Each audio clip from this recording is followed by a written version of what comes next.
സർവശക്തനായ കർത്താവിന് നന്ദി പറഞ്ഞുകൊണ്ട് ഫെയ്ത്ത് വോയിസിലേക്ക് എല്ലാവരെയും ഞങ്ങൾ സ്വാഗതം ചെയ്യുന്നു. യെശയ്യാ പ്രവാചകന്റെ പുസ്തകം 41 അധ്യായം 18 മുതലുള്ള തിരുവചനങ്ങൾ ഇങ്ങനെ വ്യക്തമാക്കുന്നു. പാഴ്മലകളിൽ നദികളും താഴ്വരകളുടെ മധ്യേ ഉറവകളും ഞാൻ ഉണ്ടാക്കും. മരുഭൂമിയെ ജലാശയവും വരണ്ട പ്രദേശത്തെ നീരുറവയും ആക്കും. ക്രിസ്തുവിൽ ഏറ്റവും സ്നേഹമുള്ളവരെ, ദൈവഹിതത്തോട് സഹകരിക്കുന്ന മനുഷ്യൻ തന്റെ ഹൃദയം പൂർണ്ണമായും ദൈവത്തിന് സമർപ്പിച്ചു പ്രാർത്ഥിക്കുമ്പോൾ ദൈവമായ കർത്താവ് ആ മനുഷ്യനെ കൈവെടിയുകയില്ല. അവന് വേണ്ടി പാഴ്മലകളിൽ നദികളും അവന് വേണ്ടി താഴ്വരകളുടെ മധ്യേ ഉറവകളും ഉണ്ടാക്കും. മരുഭൂമിയെ ജലാശയവും വരണ്ട പ്രദേശത്തെ നീരുറവയുമാക്കും. അതുകൊണ്ടാണ് തിരുവചനത്തിൽ നാം വായിക്കുന്നത്, അവനിൽ വിശ്വസിക്കുന്ന ഏവനും നശിച്ചു പോകാതെ നിത്യജീവൻ പ്രാപിക്കുവാൻ തക്കവിധം ദൈവം ലോകത്തെ അത്രമാത്രം സ്നേഹിച്ചു. അതായത് യേശുവിൽ വിശ്വസിക്കുന്ന ഒരുവനും നശിച്ചു പോകരുത് എന്ന് ദൈവം ആഗ്രഹിക്കുന്നു. യേശുവിൽ വിശ്വസിക്കുന്നവർ നിത്യജീവൻ പ്രാപിക്കണമെന്ന് യേശു ആഗ്രഹിക്കുന്നു. ദൈവം ലോകത്തെ സ്നേഹിച്ചത് തന്റെ ഏകജാതനായ യേശുവിനെ നൽകിക്കൊണ്ടാണ്. ആ കർത്താവായ യേശുവിനെ ആരെല്ലാം ഹൃദയത്തിൽ സ്വീകരിച്ച് ആരാധിക്കുന്നുവോ അവരെ കുറിച്ച് വചനം പറയുന്നു. പുറപ്പാട് 23:25 വ്യക്തമാക്കുന്നു, നിങ്ങളുടെ ദൈവമായ കർത്താവിനെ നിങ്ങൾ ആരാധിക്കണം, അപ്പോൾ ഞാൻ നിങ്ങളുടെ ഭക്ഷ്യവും പാനീയവും ആശീർവദിക്കും, നിങ്ങളുടെ ഇടയിൽ നിന്ന് രോഗങ്ങൾ നിർമ്മാർജ്ജനം ചെയ്യും, ഗർഭചിത്രമോ വന്ധ്യതയോ നാട്ടിൽ ഉണ്ടാവുകയില്ല, നിനക്ക് ഞാൻ ദീർഘായുസ് നൽകും.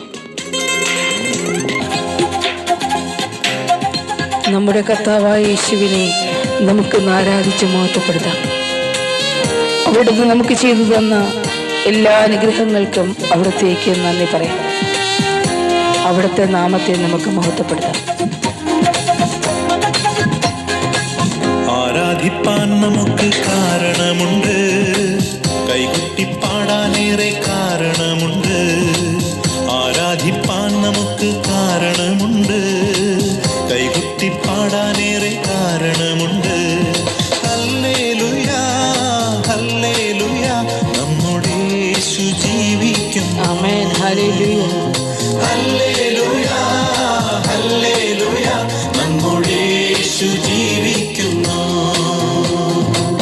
ആരാധിപ്പാൻ നമുക്ക് കാരണമുണ്ട്, കൈകൊട്ടിപ്പാടാനേറെ കാരണമുണ്ട്. ആരാധിപ്പാൻ നമുക്ക് കാരണമുണ്ട്, കൈകൊട്ടിപ്പാടാനേറെ കാരണമുണ്ട്. നമ്മുടെ ജീവിതത്തിലെ തകർച്ചകളെ എടുത്തു മാറ്റുന്ന ദൈവം, നാം ഒരിക്കലും ഉയരില്ല എന്ന് മറ്റുള്ളവർ പറയുമ്പോഴും നമ്മെ ഉയർത്തുന്ന ഒരു ദൈവം, ആ കർത്താവ് നമ്മുടെ കാൽ വഴുതുവാൻ ഇടവരുത്തുകയില്ല. അവിടുത്തെ മഹത്വപ്പെടുത്താം. കാലുകളേറെ കുറെ വഴുതിപ്പോയി, ഒരിക്കലും ഉയരില്ല എന്നു നനച്ചു. എന്റെ നിലവുകൾ ദൈവം മാറ്റി എഴുതി, പിന്നെ കാൽ വഴുതുവാൻ ഇടവന്നില്ല. എന്റെ നിലവുകൾ ദൈവം മാറ്റി എഴുതി, പിന്നെ കാൽ വഴുതുവാൻ ഇടവന്നില്ല. ഹല്ലേലൂയാ ഹല്ലേലൂയാ, നമ്മുടെ യേശു ജീവിക്കുന്നു. ഹല്ലേലൂയാ ഹല്ലേലൂയാ, നമ്മുടെ യേശു ജീവിക്കുന്നു. ആരാധിപ്പാൻ നമുക്ക് കാരണമുണ്ട്, കൈകൊട്ടിപ്പാടാനേറെ കാരണമുണ്ട്. നമ്മെ സഹായിക്കുന്ന കർത്താവായ യേശു, നാം ചോദിക്കുന്നതിന് മുമ്പേ നമ്മുടെ ആവശ്യങ്ങൾ അറിയുന്ന ദൈവം, ഇതുവരെയും നമ്മെ നടത്തിയ അവിടുത്തെ വലിയ സ്നേഹത്തിന് നമുക്ക് നന്ദി പറയാം. ഉന്നത വിളിയാൽ വിളിച്ചു എന്നെ, ചോദിച്ചതു ഉള്ളിൽ പോലും നനച്ചതല്ല, ദയ തോന്നി എന്റെ മേൽ ചൊരിഞ്ഞതല്ലേ, ആയുസ്സെല്ലാം നിനക്കായി നൽകിയിടുന്നു. ദയ തോന്നി എന്റെ മേൽ ചൊരിഞ്ഞതല്ലേ, ആയുസ്സെല്ലാം നിനക്കായി നൽകിയിടുന്നു. ഹല്ലേലൂയാ ഹല്ലേലൂയാ, നമ്മുടെ യേശു ജീവിക്കുന്നു. ഓ യേശുവേ, അങ്ങേക്ക് മഹത്വം. ഹല്ലേലൂയ, ഹല്ലേലൂയ, നമ്മുടെ യേശു ജീവിക്കുന്നു. ആരാധിപ്പാൻ നമുക്ക് കാരണമുണ്ട്, കൈകൊട്ടിപ്പാടാനേറെ കാരണമുണ്ട്. പലരും നമ്മെ തള്ളിക്കളഞ്ഞപ്പോഴും നമ്മെ വേദനിപ്പിക്കുമ്പോഴും നമ്മെ സഹായിക്കുന്ന ഒരു കർത്താവായ യേശു ഇന്നും ജീവിക്കുന്നു.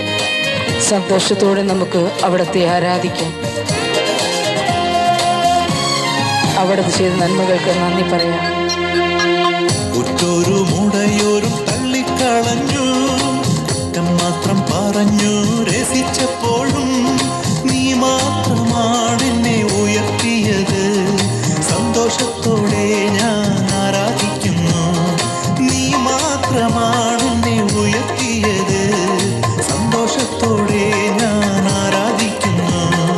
ഹല്ലേലൂയ, ഹല്ലേലൂയ, നമ്മുടെ യേശു ജീവിക്കുന്നു. ഹല്ലേലൂയ, ഹല്ലേലൂയ, നമ്മുടെ യേശു ജീവിക്കുന്നു. ഹല്ലേലൂയ, ഹല്ലേലൂയ, നമ്മുടെ ഓ യേശുവേ, സ്തോത്രം. ഹല്ലേലൂയ. യേശുവേ, അങ്ങേക്ക് മഹത്വം. യേശുവേ, അങ്ങേക്ക് ആരാധന. നമ്മുടെ കർത്താവായ യേശുവിനെ ആരാധിച്ച് മഹത്വപ്പെടുത്തുന്ന നിങ്ങളുടെ ജീവിതത്തെ കർത്താവായ യേശു സമൃദ്ധമായി അനുഗ്രഹിക്കട്ടെ എന്ന് കർത്താവായ യേശുക്രിസ്തുവിൻ്റെ നാമത്തിൽ ഞങ്ങൾ പ്രാർത്ഥിക്കുന്നു.